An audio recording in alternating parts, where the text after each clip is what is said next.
Sample paper 7 का first question है, द्वंद्व योग विधि से 6889 का वर्गमूल ज्ञात कीजिए। 6889 का आपको वर्गमूल निकालना है द्वंद्व योग विधि से। तो द्वंद्व योग विधि और ध्वजांग विधि, ये उसी ढंग से कॉलम बना के आपको काम करना है। देखिए कैसे। अब यहाँ पे आपको क्या करना है कि सबसे पहले जिस प्रकार से भाग विधि के अंदर अपन कैसे संख्याओं के पीछे से दो दो के जोड़े बनाते हैं, वैसे ही आपको जोड़े बनाने। तो आपको सवाल दे रखा है 6889, तो पीछे से दो दो के जोड़े बनाएंगे तो दो जोड़े इसमें बन जाएंगे। अब आपको देखिए 3 कॉलम खींचना है, 1 और 2, यानी 2 लाइन खींचोगे 3 कॉलम बन जाएंगे। ये प्रथम खंड, ये मध्य खंड और तृतीय खंड। यहाँ लिख लो प्रथम खंड, मध्य खंड और तृतीय खंड। इसी प्रकार अपन ध्वजांग विधि में भी करते हैं तृतीय खंड, परंतु प्रोसेस इसके अंदर बिल्कुल अलग है। समझना इसको अच्छे ढंग से, बहुत ही सरल भी है। देखिए मध्य खंड में के अंदर आपको करना क्या है, सबसे पहला काम आपको एक जोड़ा, यानी जो भी संख्या दे रखी है उसमें से एक जोड़ा है आपको मध्य खंड में लिखना है।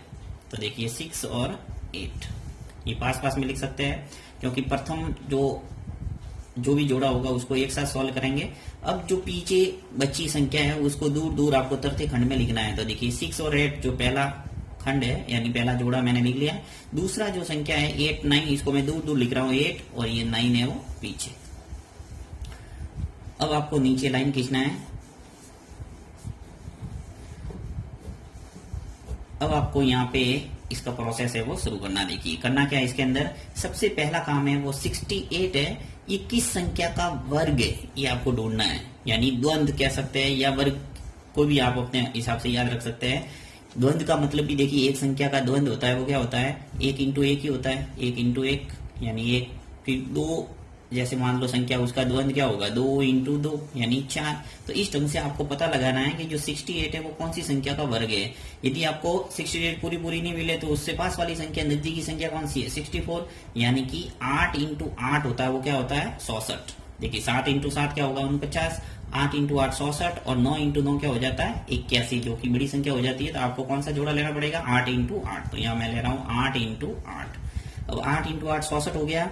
अब देखिए 68 है, यहाँ 68 है, तो 68 में से 66 गए तो कितना बचा आपने, 4।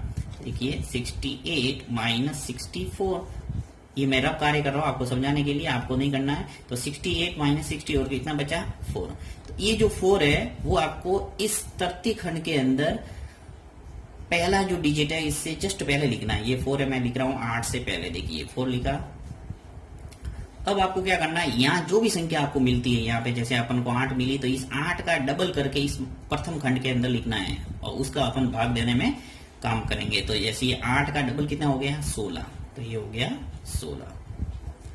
अब आपको क्या करना है, देखिए मैं चरण वाइज आपको समझा रहा हूँ। पहला चरण, फर्स्ट में आपको क्या करना है, जो 4 और 8 मिलके क्या हुआ, नया भाज्य बना। जिस प्रकार से उसमें बनता है ध्वजांग विधि में, तो नया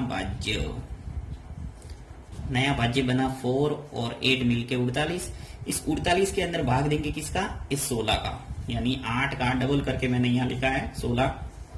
अब यहाँ जैसे 6 आता तो 6 का डबल करता मैं 12 लिखता। तो आपको, और मैं सवाल करके बताऊंगा इसके अच्छे ढंग से, और एक वीडियो भी बनाया हुआ है उसको आप अच्छे ढंग से देख सकते हैं यदि इसके अंदर आपको समझ में नहीं आता है तो देखिए 8 का डबल करके 16 लिख दिया है, तो 16 का भाग देना है 48 के अंदर। अब यहाँ तो पूरा भाग जा रहा है, तो देखिए भागफल है वो क्या आ जाएगा, आपने छोड़ दिया 48, यानी भागफल आ जाएगा 3, और जो शेषफल है वो क्या बच जाएगा अपने 0।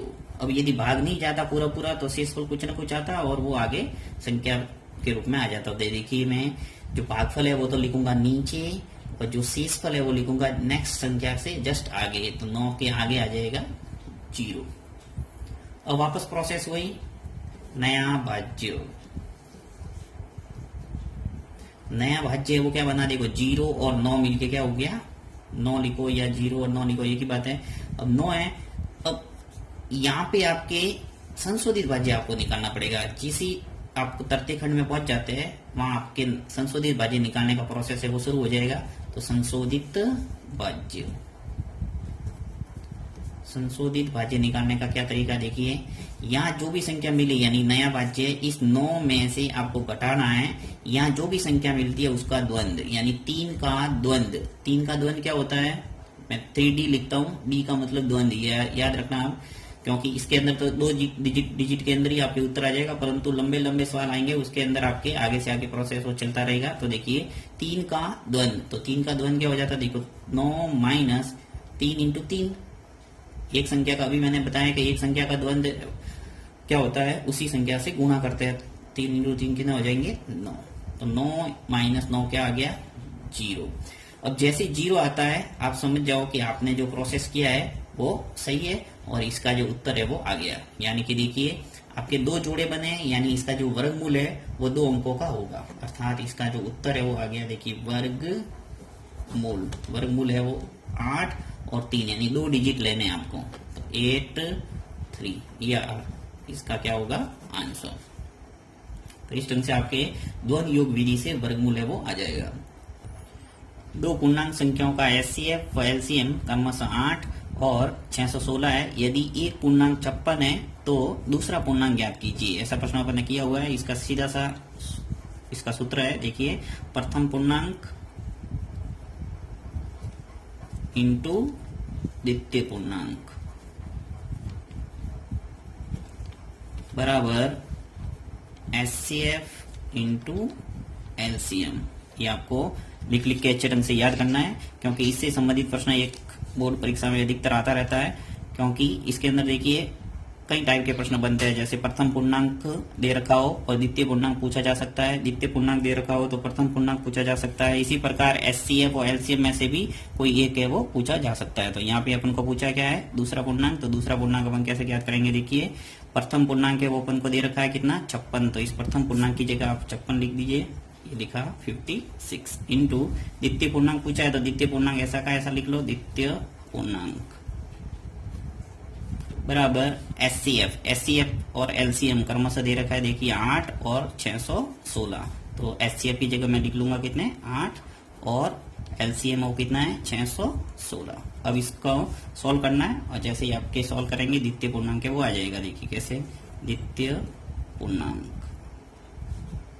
बराबर 8 इंटू 616 बाय 56। अब देखिए सीधा 616 के अंदर 56 का भाग सीधा सीधा जा रहा है 11 बार, तो अपन 11 बार इसको काट लेंगे। आप देख सकते हैं रफ कॉपी के अंदर इसको 616 के अंदर 56 का भाग पूरा पूरा जाएगा 11 बार, और 8 और 11 का गुणा करेंगे तो क्या आ जाएगा, 88।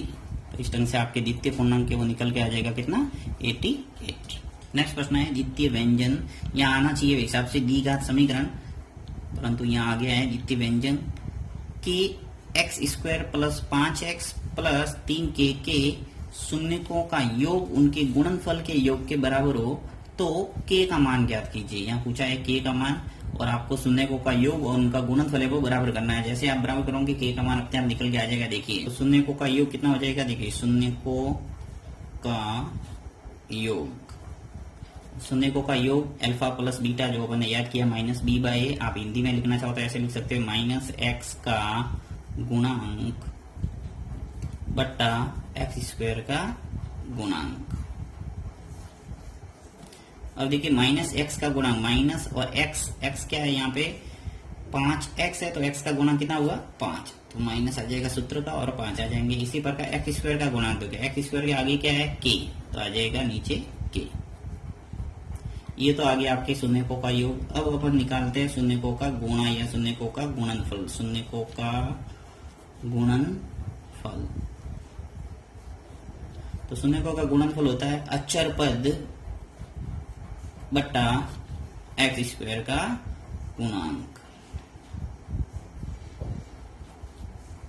तो अचर पद यहाँ पे क्या है 3k, तो 3k आ जाएगा अचर पद बट्टा एक्स स्क्वायर का गुणांक वही k, तो आ जाएगा k। अब k से k है वो कैंसिल हो रहा है तो क्या आ जाएगा 3। अब प्रश्न में क्या बोला है कि शून्यकों का योग उनके गुणनफल के बराबर है, तो यहाँ लिख देंगे प्रश्नानुसार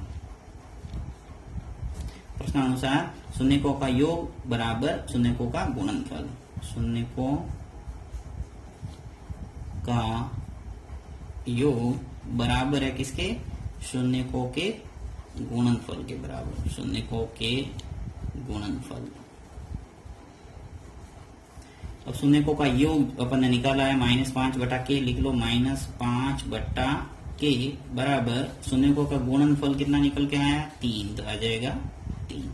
और वज्र गुणन करेंगे तो k इधर चला जाएगा 3 की जगह और 3 आ जाएंगे 5 के नीचे, तो -5/3 बराबर आ जाएगा k। यही आपको पूछा था k का मान ज्ञात कीजिए, तो k का मान आ गया -5/3।